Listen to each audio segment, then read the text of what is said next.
getting from 60950 to 62368 without getting lost on the way.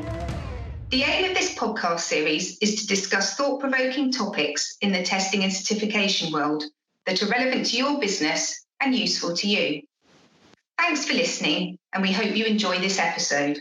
Today we're looking at IEC 62368, which is the first global standard to take a hazard-based approach to multimedia product compliance. Due to the COVID-19 pandemic, we're all recording this in our homes. Today I've got Richard Poate and Matt Emery with me. Hi. Hello. Hi Richard and Matt. Thanks for joining me.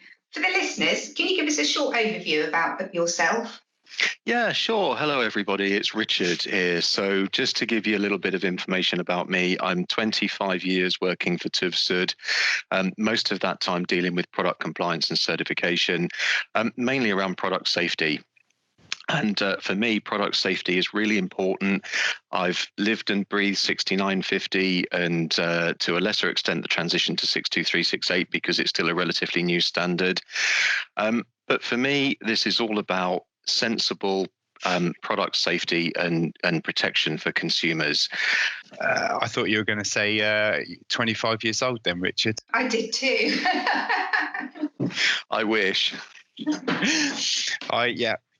So my name's Matt Emery. I've been working in the electrical safety department here at TÜV for a little over 7 years now, starting as a test engineer and moving up towards being a reviewing engineer now.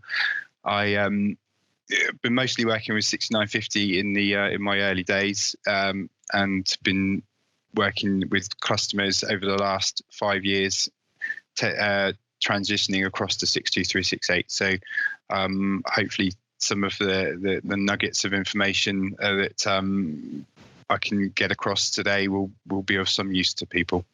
Thanks, Matt and Richard.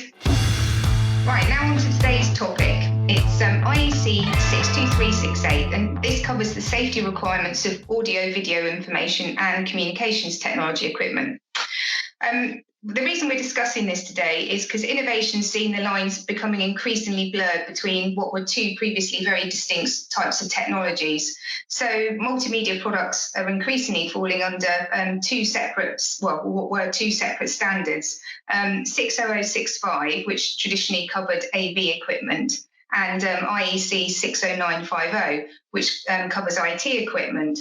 So IEC 62368-1 2018 was therefore introduced to cover products that fall under both of these separate standards, and this is going to supersede them both worldwide from the 20th of December this year. I've heard this is causing some ripples in the electronics compliance world, mainly because it's introducing a completely new compliance methodology. Not only does this standard have differences in its structure, it's actually the first time that a hazard-based approach to product safety has been taken. So, Richard and Matt, I understand that this new 62368 isn't just a repackaged version of the previous two standards, 60950 and 60065. But are the differences really that significant? I think for those like Mr. Pope, who have been in the safety world for many years and is very familiar with 6950 and 60065, at first glance, you would look at 62368 and through the standard, and you would spot many familiar aspects to it. There are quite a few of the diagrams, quite a few of the tests. They are the same tests that would have been applied under the older standards, but it's all really about the methodology, and the hazard-based approach is what the key difference is for this standard, and it really means that this is not just a merger of the two standards. We are taking fundamentally a different direction to how you prove compliance and ultimately how you prove your product is safe. So you're looking. What we mean by the hazard approach is you're not designing a product that meets a set criteria like you were with the older standards. You know, you had to pass this particular test. You had to design a product to pass that test. What you're doing is you're identifying what the hazards are within your product initially. So you can do that by simple basic tests, maybe like maybe an input power test or a heating test can be used to identify where there may be hazardous parts, like hot parts, for example. Once you've identified and then quantified those hazards, you then need to use what is this new terminology, which is a safeguard within your equipment to try and restrict the access of the users and the operators to those hazards. So that's where a lot of the familiar tests then come in. The tests are then used to validate the robustness of those safeguards. Yeah, so as Matt said, I think if you pick up the two standards and have a look, you will definitely see some similarities between the two. So you will see heating test requirements and protection against electric shock and design requirements for the fire enclosure and so on. For me, the main difference is if you pick up 6950 or 60065, you'll see a very prescriptive set of requirements. You start at clause 1 and you work the way through until you reach the end of the standard, and you go and validate your design against those requirements. The good or bad bit, whichever way you look at it, and I think we'll talk a bit more about this as we go through the discussion, is that 62368 turns it on its head. It doesn't have that level of prescriptive detail. What it does have instead is it forces the reader to look at the product they're assessing and say, what are the hazards? And when you've identified those hazards, and it's not, I've made it sound very simple, but actually it's quite difficult, it can be quite difficult to do that. And then when you've done that, you effectively then apply the tests out of the standard to demonstrate that you end up with a safe product. That's the key difference for me. I think one of the main things that generally I'm asked, and it's the first thing that people who have product that is currently compliant with 60950 and 60065 is, will it pass 62368? So, as I said in the introduction, I've been working over the last 4 to 5 years now with helping clients move their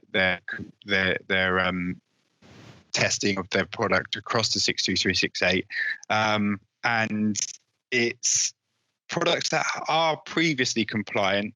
Would they pass? It's difficult to tell. There will be some form of delta testing that is required.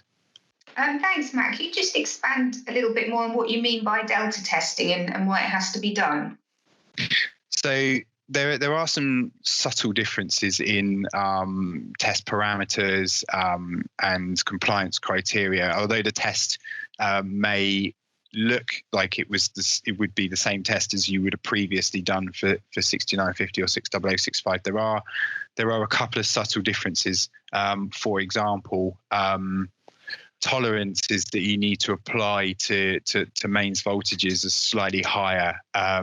Previously, you may have only needed to test up to 254 volts, whereas 62368 for a 240 volt rated product would have to be now tested at 264 volts. So therefore, you potentially have to make an additional test to prove compliance at the higher voltage.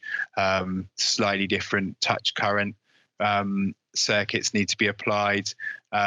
So slightly different electric strength test voltages as well. So there are some subtle differences within the standard. So you will need to look and review the testing that had been done previously to prove compliance with the older standard, and look at the differences to see whether there are any differences. This new sort of hazard-based approach, it seems like it's much less prescriptive. So what's the impact for designers and manufacturers that are working to the new 62368 standard? Are there any tangible benefits for them? Actually, that's a really interesting question, and it's quite a long answer because I think if for people that are used to working to 6950 or 60065, it's probably going to be quite hard initially to get out of the mindset of working to a prescriptive standard. And you can follow 62368 in a prescriptive kind of way. I think given time, though, one of the key advantages I see with 62368 is because it doesn't follow that prescriptive methodology. What it will allow designers to do is essentially to think a little bit more outside the box. So they could potentially come up with radical new designs or innovations that we haven't seen in products before. So maybe it means that products will become lighter. Maybe they'll become, more cost effective. They'll have better features. Manufacturing will be, will be cheaper and quicker and so on.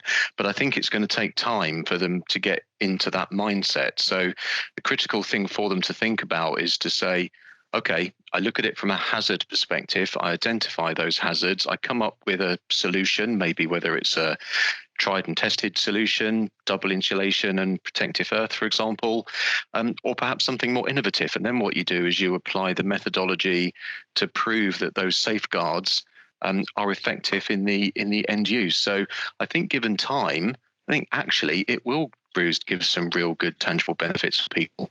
So it kind of sounds like it's going to be, the standard's going to provide more future proofing and create safer products for end users.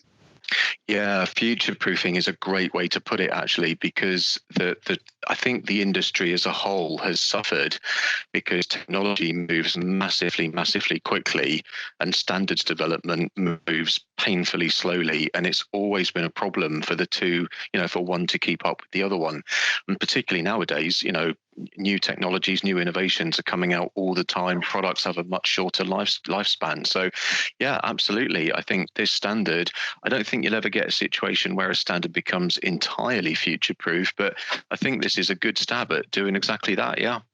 It seems to me that 62368 is much less prescriptive than its two predecessors. But when I was having a look through it the other day, it looked to me like the requirements for batteries are a bit more onerous than in previous standards. Can you explain what that's all about, please?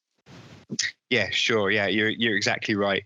One of the first things you will notice is that the requirements for batteries are much more stringent, and it kind of relates a little bit to what Richard said in the previous question. He explaining that the standard is designed to be a bit more future-proof and to keep up with the technology. And we've seen over the last 10, 15 years that battery-powered consumer products are much more commonplace. It's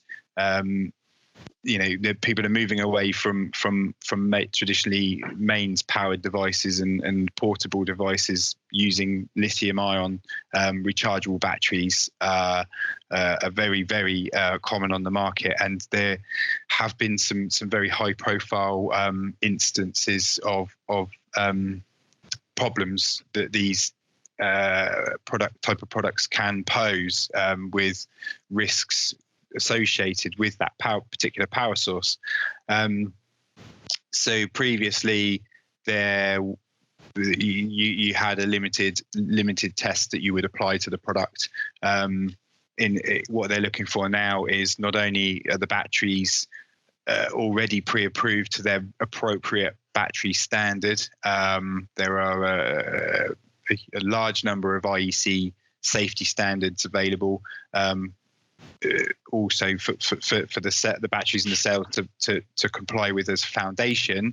And then what we're doing in 62368 we're then validating that the product is using that battery within its pre-tested safety parameters. So it's kind of a two-pronged approach. You need the foundation for the battery safety to be there with its own safety standard compliance, but then we are looking at how the product is using that battery. So is it using it above or below its safe operating temperatures? Is it providing it with excessive voltage and current or under voltage and current for charging and discharging? So we have a large number of tests, and especially around rechargeable lithium-ion batteries. They're cited as, in particular within this standard, as having additional testing requirements. So it sounds like the battery testing is much more comprehensive, and that element's just going to need more time and attention going against this new standard.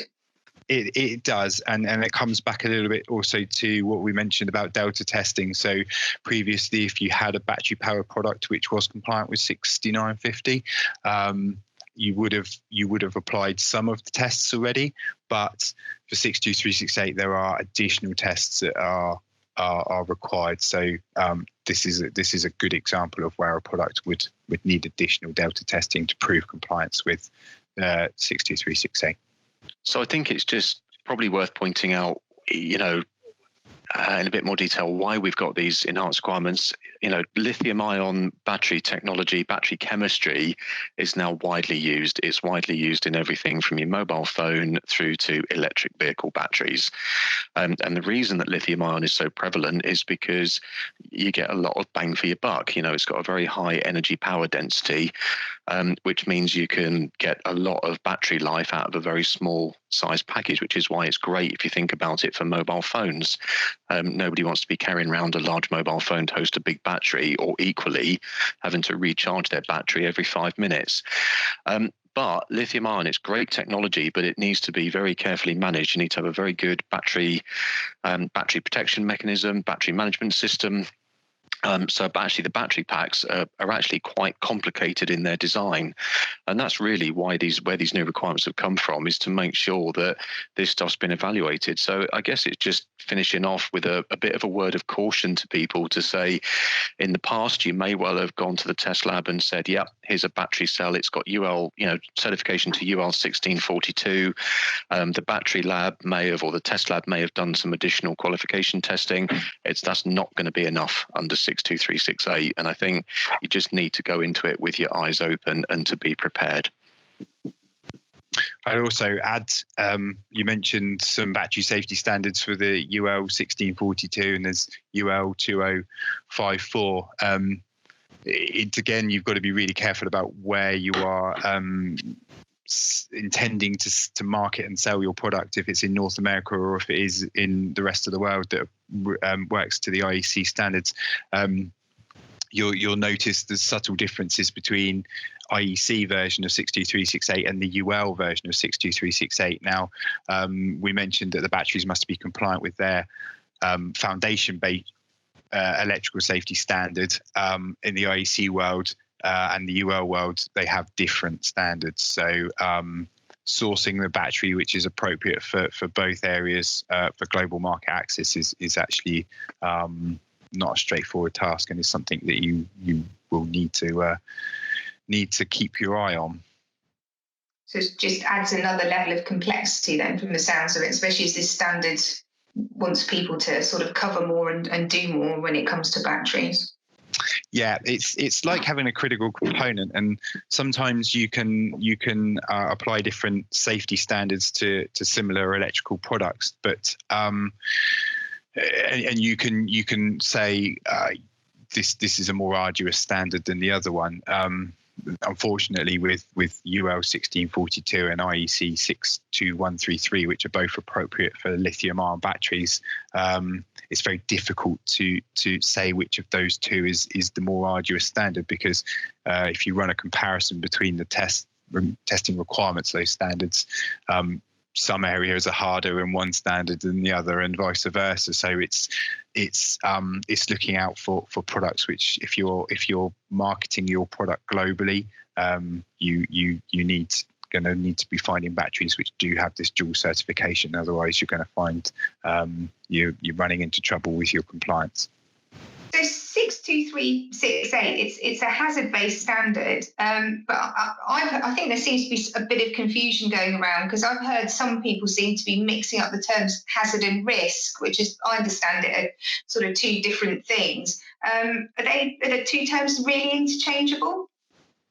Yeah, hazard and risk, definitely a lot of discussion around those two terms. And no, they're really talking about different things. So it's probably just worth spending a little for a few minutes just talking about where the origin of 62368 came from. It basically uses what we call hazard-based safety engineering as a methodology. So we've touched on this a bit in the discussion up to now, but basically you take a product, say a laptop computer, and then you say, right, okay, so it's got some moving part in it because I've got a hard disk drive and I've got a fan. So these are potential hazards. And then what you do is you say, right, how am I going to mitigate against being able to stick my finger in and chop the end off in the fan? Right, I'm maybe going to put a guard over the fan, or I'm going to limit the energy in the fan. It's that kind of concept, and we call that hazard-based safety engineering. And that's where the challenge in applying 62368 is being able to adapt and understand and identify where those hazards come from. Risk, on the other hand, is something quite different. And you're absolutely right. People tend or have heard interchanging those two. A good example of where risk is used is in the medical safety standard, IEC 60601. That introduces a new element. That introduces an element of risk management. So it basically says, right, from the whole concept of designing and developing my medical device, I need to understand what the risks are. So am I going to get risks through the manufacturing process, through the design process? Am I going to get risks from users using it incorrectly, or environmental issues? You know, my device perhaps being used in the desert when it wasn't intended or designed to be used in the desert. So, you know, it's going to be exposed to dry heat, is going to be exposed to fine dust and so on. And that's really the fundamental difference. Risk is about identifying and mitigating those risks, generally around a life cycle approach. Hazard-based safety engineering is all about identifying those hazards and then following through and proving those safeguarding measures. The example I gave earlier with the laptop is really simple and really straightforward. But if you get a really complicated bit of equipment, and that's where the skill it comes in safety engineering, is the skill level required. You just need to have an awful lot of experience and a very good eye for detail. And probably you need to have a little bit of a pedantic mindset to go through, because otherwise there is a high chance that you're going to overlook some of those hazards. And it's really critical that you identify them all. And that's really the difference. So to answer the question succinctly, no, they're two quite different things. Best way to think about them, think about 60601 and risk management in those scenario, and then hazard-based safety engineering in the way of identifying hazards. I'm not massively technical, but someone said to me the other day, which I thought was maybe quite a useful way for people to remember things, was the difference between a hazard and risk is that you've only got risk if you have a hazard. But you need a third element to make that hazard a risk, and that's exposure. You do, absolutely. And, you know, a good example of that is you can just think about risk in terms of somebody walking down the street, actually.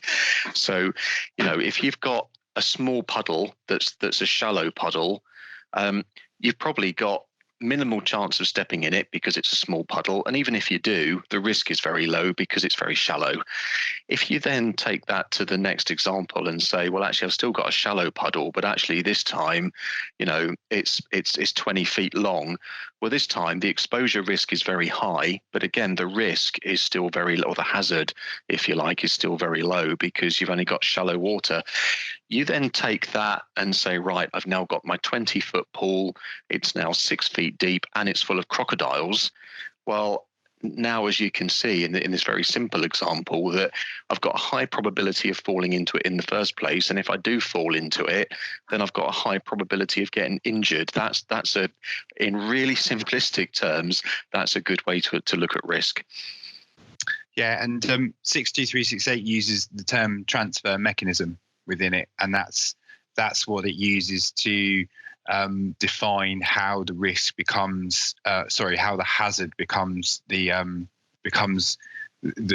reality. So you have a hazardous source, you have a hazardous energy, be it a hot surface, be it an electrical part, and you need a way of transferring it to the user and the operator. If you have the transfer mechanism, then the hazard is real. So that's where you then bring your safeguard in, which is the element which sits between the user and that hazard and prevents them from becoming a cropper, as it were. So in Richard's puddle analogy, then I'm going to put my wellies on. That's my safeguard. Or your waders if it's 6 foot deep. Yeah, I might avoid the crocodile one. or just don't leave the house. There you go, another way to mitigate the risk. There you go. No chance of any of us falling in a pool of crocodiles at the moment, and as we're all stuck at home. Yeah, I mean, what it's about is it accepts that you can't completely remove all hazards from products, and products need hazardous parts to be able to function. But what you are doing really is you're effectively you are managing the risk of that hazardous part by using safeguards and really 62368, the simplest safeguard that you will always have with your product is its enclosure. It prevents access to the internal hazardous parts. So yeah, it's that's the traditional way of looking at it. But as we talked about earlier in the discussion, who knows what future designers may come up with. It allows you to think outside the box by coming up with new and innovative ways of protecting users with safeguards, protecting users from hazards with safeguards. So I know that 62368, it's been available for quite a while, but the deadline to transition is now just 8 months away. So given the short time remaining, are there any sort of tips you've got for manufacturers if they haven't really addressed this yet? Yes. So the current deadline being 20th of December of this year doesn't leave much time to if you've not done much legwork already. But there is still 8 months to go. We mentioned before whether something that previously complied with 6950 or 60065 would by default or automatically comply with 62368. Well, the short answer is no. That's not a given. There will, as we discussed, be some element of delta testing. You may need to look at the components you're using, and if you're relying on pre-approved components compliance, you will need to recheck those and be sure that there's no additional requirements within 62368. As we discussed about batteries is a great example of that. There are still options. If you're confident that you are able to take a test standard and read it and apply it to your product, then you're you really need to sit down with the standard, with your product, and do that, and identify the hazards within your product, identify the safeguards, and look at the standard and how the tests that you need to apply to prove the safeguard robustness. So that's quite a job. There is the service that TÜV SÜD offer, which is a pre-compliance service. So if you're not as experienced with 62368 or electrical safety standards, then instead of just going straight into a full test 62368 test program, which can be risky and expensive, you can for a shorter period of time, depending on the complexity of the product, allow one of the TÜV SÜD safety experts to have a look at your product, have a look at any previous testing that has been done, maybe against 60065 or 6950, and identify potential areas where delta testing will be needed, identify potential obvious pitfalls and things that may need to be changed to comply with 62368, and it will just ensure that when you do apply the full standard or go for full testing, that there's a much lower risk in failure and delays in getting to the end goal, which is proving compliance to 62368. Just to add to that, I guess my top tip, and I mean this sincerely, is you got 8 months left. You got until the end of this year, and test labs are on the back foot a little bit because of the current situation that we have with COVID-19. So, although a lot of the test labs are still operating and working, is my best advice to you guys is, if you haven't done anything about it, get in touch with your test lab as soon as you possibly can, and get the ball rolling. 8 months is certainly long enough. But, if you've got documentation, the main delays when you do a product evaluation are with documentation, and batteries could be a big stumbling block, as we've already discussed. And it could potentially take 3, 4, 5 months to close out those items. So time's of the essence, and get in touch with your test lab as a priority. So time's really ticking, isn't it? Yeah, massively, and that time will go in the blink of an eye. So, but you need to be realistic here. Is in Europe, you're not going to be able to sell devices unless you've after the end of this year, so into 2021, unless you've transitioned to the new standard. So, well, thanks so much for joining me, Richard and Matt. I think it's given us a lot of valuable information today. Thank you, Sarah. Yeah, thanks for having me. I hope some of the in the short period Richard and I have been able to get across some of our experience with this standard, and some of the interesting and more key pieces of information that we've discovered whilst working with our clients transitioning their product from 6950 and 65 over to 62368. And for me, I'd just like to say, firstly, thanks to you, Sarah, for asking some great questions and making us think a little bit about what we were going to say. And to Matt, always great to get some good technical insights from an expert in the standard. But for me, I hope what you've got out of listening to us today is a bit of an insight into the standard. I'm, along with my colleagues, we're all passionate about consumer products and electrical product safety and so on, and working to the standard. That's why we've been doing this for a good number of years. And, hopefully we'll set you on the right road to making and designing safe, compliant products.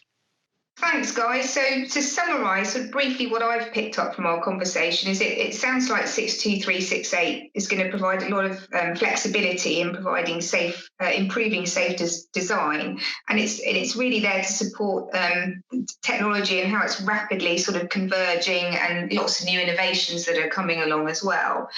But as we're moving from two old standards that are very sort of objective in their method of proving compliance, 62368 seems to have a much more subjective approach. So it seems to me that not every individual engineer may identify exactly the same hazards if two people are considering a similar product.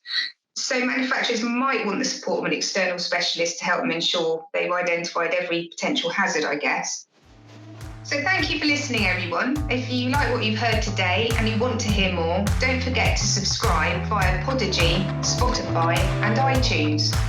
You can also see more about what we do on our website at www.tuvsud.com/UK.